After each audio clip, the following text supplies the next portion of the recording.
Did you know that the prostate can actually cause back pain? The good news is that this is not something that commonly happens, but it's important that you know when to recognize that your back pain may be due to something else other than just the bones and the muscles in that area. There are other structures within the pelvic region within your hips that can contribute to your back pain. So it's important that when you're having back pain, especially if it's not improving, that you seek out guidance so that way we can better assist you. So, specifically when it comes to the prostate and back pain, it's important that you know this is generally linked to other symptoms. So, what symptoms am I talking about? I'm talking about things such as decreased urinary ability to actually start like the flow of your urine. So, having difficulty starting the flow, increased urinary frequency, meaning the urge to go is much more frequent, much stronger. And then also noticing that this not only occurs during the day, but even at night. Some men will also report that following urinating that they have a little dribble or just a little bit of extra urine that is released. When it comes to back pain in the prostate, it is normally associated with urinary symptoms as well. But there are times where you may miss those things. So if you're having back pain, let us know. Let us check it out, especially if it's coupled with there's urinary symptoms. Other things you want to be mindful of if is that you're having back pain and that you're noticing you're having tailbone pain because your prostate can contribute to that. And just in case you didn't know, ladies, share this information with the men in your lives because this is for them. Men have prostates, and this gland itself is responsible for assisting with stopping the flow of urine and controlling the flow of urine, but also with semen production in the male anatomy. So when it comes time for men to urinate with a normal healthy prostate, then this will allow for the urine to be released at a steady stream. However, if the prostate is too big or enlarged, then that can cause extra pressure and compression onto the urethra and decrease the stream, making it difficult to urinate and also allowing for a slow start to occur. Some men may tell you, I don't feel like I've completely emptied my bladder, and that can be because of the prostate. So, why does the prostate become enlarged? Well, there are different reasons. One reason is simply because of normal aging. Another reason has to do with genetics when it comes to your family. So some men are at higher risk for having more hypertrophy within the prostate. And then also we have to consider the hormonal influence that occurs in addition to the aging process.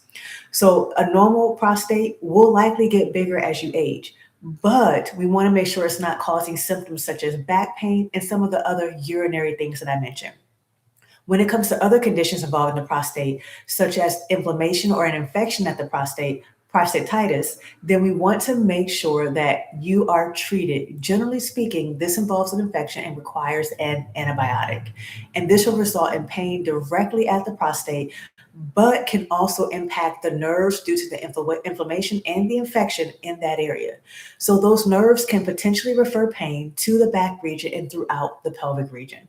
So if you're noticing that you have a fever, you're noticing redness, swelling in that region, those are signs and symptoms telling you to contact your physician immediately so that way you can be examined to determine whether or not there's an active infection going on, and that way you can receive the appropriate antibiotic as indicated.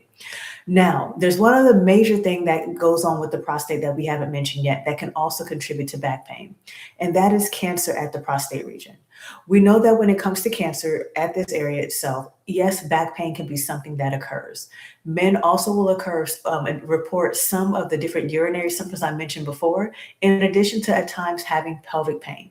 So that tailbone pain I mentioned can be coupled with prostate cancer. So if you're noticing you're having any of those symptoms and you're having tailbone pain, speak up, talk with your doctor so that way they can further examine you. Now, with prostate cancer, the general treatment for this is removing the prostate. So men do need to undergo physical therapy after the fact so that way they can regain control of their continence. So being able to hold urine in, because it's not uncommon following having the prostate removed for them to have the leakage and incontinence because they're not able to control because we removed that stopper that was in place, being the prostate. So you may be wondering why the prostate at times can cause back pain. But the good news is, like I mentioned before, if you're having back pain, majority of the time, it is not due to your prostate.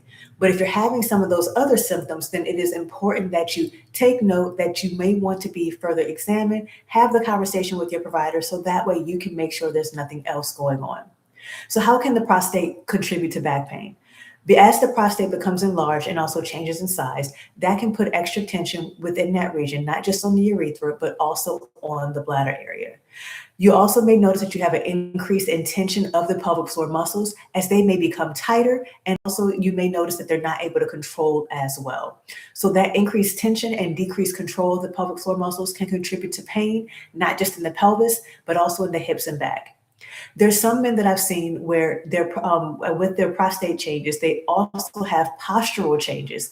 And with the postural changes that occur in the lumbar spine and in the pelvis, because the prostate size has increased, the muscles around it have responded, the fascial tension has responded. Now that we have those postural changes, that can also increase the load on certain structures, including the muscles, including the bones, the joints, ligaments, all those different things, and increase the occurrence of pain. So, working on mobility can be an important thing, especially if you know that, hey, I'm having some of these symptoms. I've already been cleared for anything else going on medically, whether it be infection or cancer. I've already been cleared, but I'm having some of these other symptoms, including back pain.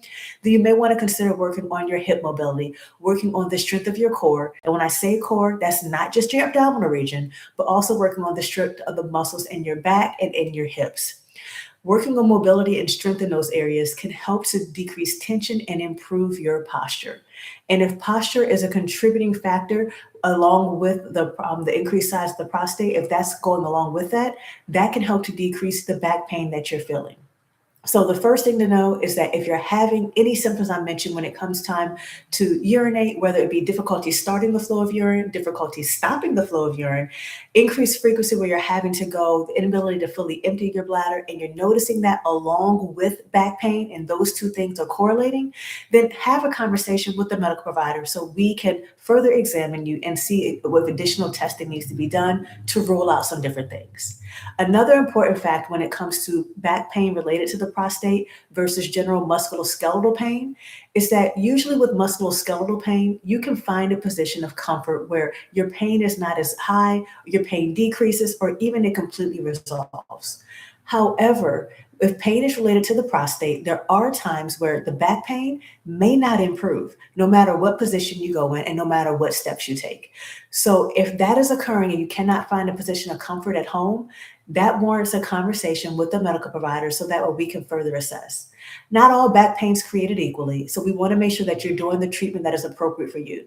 And the good thing is that when it comes to back pain, majority of back pain is musculoskeletal, so we can work on improving your strength, improving your motion, and also helping you to age better because this is something that typically happens as we get older as well, to better manage your symptoms and also better function. So most pain related to the back is not due to the prostate men.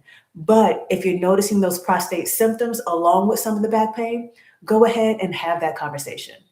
I hope this information was helpful for you. And if you have any questions, comments, I'd love to hear them down in the comments. That way I can make sure to address any concerns that you're having. But most importantly, make sure you use this information to better guide conversations with your own medical provider so that way you can get the care that you need.